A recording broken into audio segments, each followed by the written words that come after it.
For those who are just tuning in, I am Davina Cherie, and you're listening to R&B Dreams. What you were just listening to is happening still on the YouTube live channel. So you want to go to phillyhotradio.com to listen to what they're saying as far as financial. She's going to bring some information about, finances and things that Biden is doing. Some of the relief packages and things that, help us get our money up, a little bit. But, yeah, if you want to tune in to that, just go ahead and go to the YouTube channel, Philly Hot Radio. And we're going to get started, Dr. Umar. Right. So we were just talking about, before she started getting into the financial stuff, she just wanted to vent about Derrick Jackson. Yes. What do you think is, as far as that whole situation with Derrick Jackson? Well, with regard to the Derrick Jackson situation, I was unfamiliar with him. I had never heard the name until a few days ago. Okay. People started sending me the video, and they said that the radical black feminists on YouTube is starting a movement to shut down all of the male life coaches. So I was taken aback. Who is the radical? Radical black feminists. Okay. Which is basically sisters who see the black male. Oh, so it's not any one person. Okay, you're just saying as a group. Gotcha. Right. Gotcha. Sisters who see the black male as the source of all of the black woman's problems. If there's a problem that the black woman has, it's the black man's fault. So they don't see racism, they don't see lack of opportunity, they don't see the black woman, all they see is the black man. It's always his fault. And the message was they intended to start a campaign to destroy all prominent black male life coaches on YouTube. So people were sending it to me as a warning or a heads up. So I took offense to it because unlike the Derrick Jacksons and the Kevin Samuels of the world, I actually have credentials. They don't. I'm actually a clinician. They're not. You understand? I actually been in the mental health field for 20 years. They haven't. And life coaching is probably the smallest piece of my overall puzzle of services that I offer to the community. Now, with that being said, looking at the Derrick Jackson situation, there were certain contradictions I saw on the part of the sisters who were quote unquote exposing him. And I hate that word. But one contradiction, if you're doing this so his wife will know, if you're doing this to protect the sister involved, why not go to her confidentially, let her know what's been going on, and let her decide what she wants to do with it. Because if you look at the video that she did, it doesn't appear that she was in shock at all about what she heard. 9 times out of 10, she already knew what the man was doing because there was no shock on her part. None. There was no surprise whatsoever. So for these women to be arguing that they're exposing Derrick Jackson to protect his wife, that is a total misrepresentation of the truth because you're disrespecting her more than you're disrespecting him because you're making her look bad, you're making her look like a fool, and you're just constantly putting out his information, which is a reflection on her as the wife. So that was feminist hypocrisy, number one. Number two, when I look at a lot of these women who are doing these Derrick Jackson expose videos, I don't see any responsibility being laid at the feet of the women involved. All of them knew what they were doing. All of them knew what they were doing.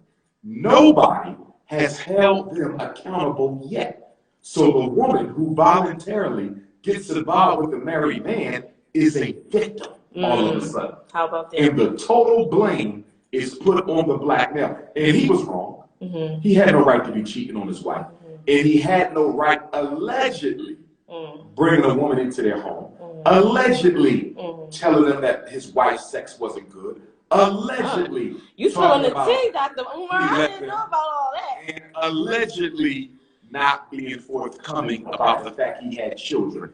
If those allegations are true, that's wrong. I can respect a man who says to these women, I'm married, I love my family, my kids, what we do is what we do, but if it never comes to my wife, At least you're being upfront. Right. But if he told them he was leaving his wife, then that was leading them on. Because now they can say, you told me that you guys were breaking up.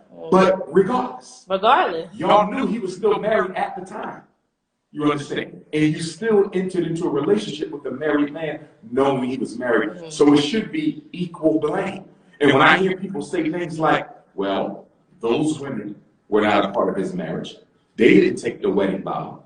Derrick Jackson took the wedding vow. True. Well, to me, that is just as hypocritical as not holding the women involved responsible. Because we are a community. And as a community, as a black woman, you are just as accountable to his wife as he is. Where is the sisterhood? Where is the community? Where is the all for one for all? To say these women are not responsible for what they did because they didn't take a marriage vow is the most European thing I heard all week. If you are a black woman and you care about other black women, then what you did to his wife is just as bad as what he did, if not worse. Let me say this and I'll be quiet. I don't like the way that this looks to the young people. See, I'm always, coming from a school psychologist perspective, I'm always looking at how does this appear to our young people? And when black boys, teenagers, see black women gang up on a black man and spend every day, all day long, trying to destroy him, there was nothing wrong with addressing it. But we got other issues. We got miseducation issues. We got homelessness issues. We got police genocide issues. We got gentrification issues. We got mass incarceration issues, access to wealth issues. We have so many problems. We are a people in a state of emergency. You don't have time to do 50 million Derrick Jackson videos. And if you got time to do 50 million Derrick Jackson videos, something is wrong with you. You see, and it means that you're doing it for fame, you're doing it for attention, you're doing it for likes, you're doing it for views, you're doing it for YouTube dollars. Because if you were doing it for the benefit of the community, you would have done it another way.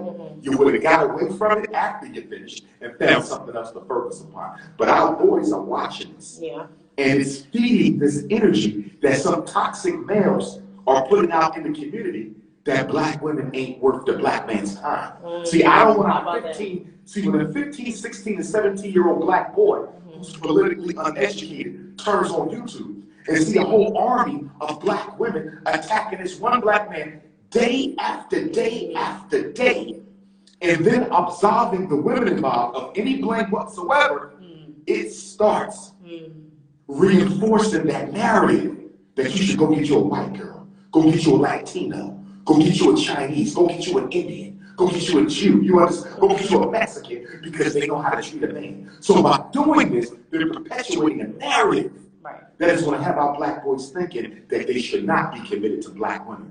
I don't like that. And on the flip side, it's going to feed the negative narrative of a lot of radical black feminists who are teaching our girls that the black men ain't worth their time. So on both sides of the aisle, the way the women are handling this and the way that the man is being perceived is going to feed into negative stereotypes that our children are seeing all day long anyway. For example, most of the major advertising right now is either interracial couples or mixed race couples.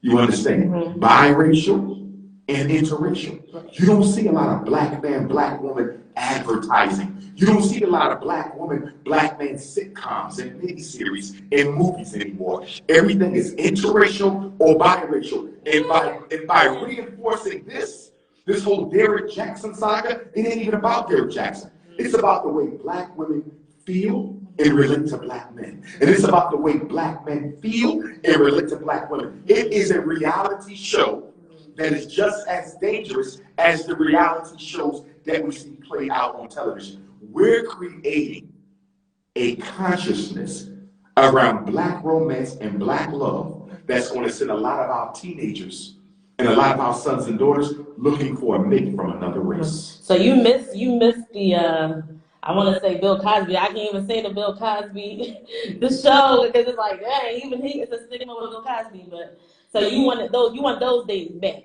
the black family sitcoms, well, those kind of things. Not sitcom though, right. Drama. See, black life in America is not comedy. It's drama. Every day you wake up in Philadelphia, somebody's getting shot. That's drama. Philadelphia leads America in gentrification. That's drama. So the black reality should not be made a joke. We don't need any more sitcoms because sitcoms eat away at the reality of our experience. We don't need to be making jokes about the black family. We don't need to be making jokes about the black husband, the black wife, the black children, because you're taken away from the reality of our situation. We need dramas. I wasn't against the Cosby Show, but the Cosby Show, to some extent, was a misrepresentation of everyday black reality. Don't get me wrong. I see no problem with projecting a successful black male as a doctor and a successful black female as an attorney in the same house with children, because that does happen. So I have no problem with projecting that, but I don't think the Cosby Show had enough real moments in it. I don't think the Cosby Show had enough of the true encounters that black people go through on a regular basis to give it a real feeling. So even if they live in the suburbs, you could have showed a lot more about racism. You could have showed a lot more about poverty. I felt the Cosby Show was a distraction away from what the everyday black family really goes through, but could have been a blessing had they injected more of the everyday real life experiences for black people. But the reason they don't do that, the reason with these sitcoms, they don't put enough real life racism in them, is they're trying to attract the non-black viewer. They want white people to watch the Cosby Show. They want white people to watch Blackish. They want white people to watch these shows. And if you put too much racism in it, too much real life blackness in it, white people won't watch it. That's why none of the shows cater to black people, really address the needs of black people, because you want to make sure white people don't turn it off. If there's one thing white people do not like, they do not like to see a mirror held up to themselves with regard to how they treat black people. The first of all white privileges, is the privilege to never be held accountable by how you treat black people. That's the first of all white privileges. So, before I'm going to touch back real quick, with the Derrick Jackson situation, I agree to a certain extent. However, I just think the whole it even being on social media thing is just like, every day he's on there preaching about, what guys need to do better. But it's like, he's preaching, is it because he was actually doing those things himself? It takes one to know one, Oh, he was a hypocrite. It's like, we don't have no, okay, so we agree that he was absolutely a hypocrite. That ain't the issue. So, he was dead wrong. Okay, that and then not my problem. Also for me, it was like, people are focusing on the wife, like in the light of why she wearing the bonnet. It's like, y'all That's totally, a strong woman. It's like, and they're attacking her for how she looks. It doesn't matter if she was Beyonce. Beyonce got cheated on. First of all, her body, that was my thing. Let me tell you, again, I'm always looking at things from the eyes of psychology. What I got from her in that outfit with the bonnet, what went over everybody's head, she dressed like that on purpose. There was a nonverbal message that she was communicating to anybody watching the video. And the nonverbal message was simply, I'm not buying this shit. Okay. See, if she would have got dressed up, then that would have communicated, I'm behind him, I'm backing this story, I believe everything he said. But the fact she came down to the living room in her pajamas was letting us know, don't fall for this, because I'm not falling for this. Okay. So I had no problem with the way she dressed. Right. That was a message to us that I am not invested in the message he about to give y'all. We totally missed the point of the bonnet. The bonnet means I'm not connected. That was the bonnet message. Got you. I feel you on that, for sure. How are we on time? So we still running on the other audio? Okay, yeah, just let me know. And then Here's another conversation. And he's wrong. He's dead wrong. I'm not worried about him lying to the world, because 99% of the people on YouTube lie to the world. 99% of celebrities lie to the world. I'm not concerned about his lies on YouTube. We want to be entertained. And the Negroes on the YouTubian universe don't care about truth. They care about likes and views. They care about being entertained. You understand me? So they don't care if he told the truth or not. The issue is whether or not it's entertaining. So the YouTubian community does not function on truth. The YouTubian community functions on entertainment. You understand? So I could care less about whether he lied to the YouTube world. That ain't the point. He lied to his wife. Period. And now she has to suffer the repercussions of the dysfunctional YouTubian community. See, social network is the devil. It is absolutely the devil, and social network is one of the best examples we have to show you how dysfunctional and self-hating Black America is.